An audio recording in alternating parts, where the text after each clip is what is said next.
નમસ્કાર દર્શક મિત્રો, હું છું સલમાન દિવાન અને આપ જોઈ રહ્યા છો ગુજરાત અદ્ભુત ન્યૂઝ। મોંઘવારી સામે આમ આદમી પાર્ટીનો વિરોધ, ખાંડ ડુંગળીના ભાવ ઘટાડવાની માંગ।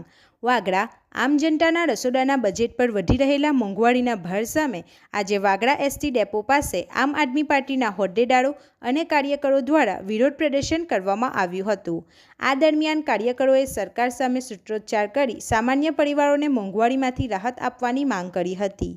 આમ આદમી પાર્ટીના કાર્યકરોએ જણાવ્યું હતું કે આજે સામાન્ય માણસ સામે સૌથી મોટો પ્રશ્ન ઘર કેવી રીતે ચલાવવું તે છે। એક તરફ આવકમાં ખાસ વધારો થતો નથી, જ્યારે બીજી તરફ જીવન જરૂરી ચીજવસ્તુઓના ભાવ સતત વધી રહ્યા છે। પાર્ટીના કાર્યકરોએ આક્ષેપ કર્યો હતો કે ઇથેનોલના નામે પેટ્રોલ સસ્તું કરવાની વાતો કરવામાં આવી હતી, પરંતુ પેટ્રોલ સસ્તું થયું નથી અને વાહનોને નુકસાન થવા અંગે લોકોમાં ચિંતા વધી છે।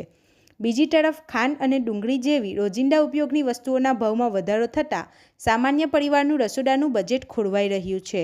કાર્યકરોએ જણાવ્યું હતું કે શાકભાજીમાં ડુંગળી, ચામાં ખાંડ ઉપરાંત બાળકોના શિક્ષણ, વીજળીનું બિલ, દવાઓ અને ઘર ભાડા જેવા ખર્ચ સતત વધી રહ્યા છે। આવક અને ખર્ચ વચ્ચેનું સંતુલન જાળવવું સામાન્ય પરિવાર માટે મુશ્કેલ બની રહ્યું છે।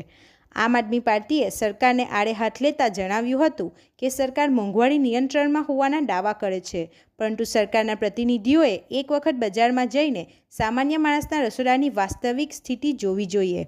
પાર્ટીએ સરકાર સમક્ષ માંગ કરી હતી કે મોંઘવારી ઘટાડવા માટે અસરકારક અને કાયમી પગલાં લેવામાં આવે, જરૂરી ચીજવસ્તુઓના ભાવ પર યોગ્ય નિયંત્રણ અને દેખરેખ રાખવામાં આવે, તેમજ સામાન્ય પરિવારોને તાત્કાલિક રાહત આપવામાં આવે। વિરોધ દરમિયાન કાર્યકરોએ ખાંડના ભાવ ઘટાડો, ડુંગળીના ભાવ ઘટાડો, રસોડાનું બજેટ બચાવો અને આમ જનતાને રાહત આપો જેવા નારા લગાવ્યા હતા। આમ આદમી પાર્ટીએ જણાવ્યું હતું કે મોંઘવારી સામેની લડાઈ કોઈ એક વ્યક્તિની નહીં, પરંતુ દરેક પરિવારની છે અને જનતાના પ્રશ્નો તથા હકો માટે પાર્ટી સતત અવાજ ઉઠાવતી રહેશે। બ્યુરો રિપોર્ટ, ગુજરાત અદ્ભુત ન્યૂઝ ગુજરાતી। આજરોજ આમ આદમીના સામાન્ય પરિવારના રસોડાનું જે બજેટ બગડ્યું છે એના મુદ્દે આમ આદમી પાર્ટી દ્વારા વાગરા એસટી ડેપો ખાતે એક કાર્યક્રમ આપવામાં આવ્યો। આ કાર્યક્રમમાં અમારા વાગરા વિધાનસભાના પ્રભારી નોફલભાઈ, વાગરા તાલુકાના પ્રમુખ જયપાલસિંહ અને અન્ય આગેવાનો અહીંયા ઉપસ્થિત રહ્યા।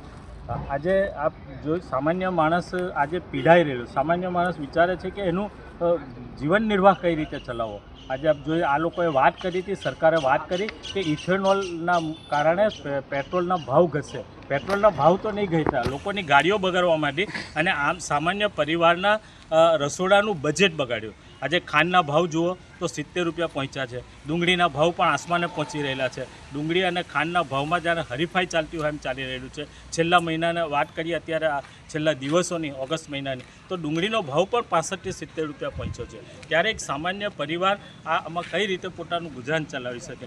આજે પરિસ્થિતિ એવી છે કે જીવન જરૂરિયાતની દરેક વસ્તુના ભાવ વધ્યા છે, શિક્ષણ મોંઘું બન્યું છે, લોકોના મકાનોના ભાડા મોંઘા બન્યા છે, લાઇટ બિલ મોંઘું થયું છે, ગેસના ભાવો વધ્યા છે। આ પરિસ્થિતિમાં સામાન્ય પરિવારે જીવવું અસહ્ય થઈ ગયું છે। ત્યારે આજે અમારી સરકાર પાસે માંગ છે કે આ મોંઘવારીના ભાવને નિયંત્રણમાં લાવવામાં આવે।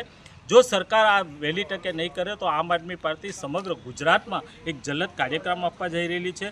ખેડૂતો, આમ આદમીના સામાન્ય પરિવારના પ્રશ્નો માટે હંમેશા આમ આદમી પાર્ટી અવાજ ઉઠાવતી રહેશે અને લડતી રહેશે।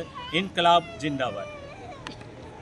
આપણી આસપાસ બનતી ઘટનાના સમાચાર જોવા માટે ગુજરાત અદ્ભુત ન્યૂઝ ગુજરાતીને લાઈક કરો, શેર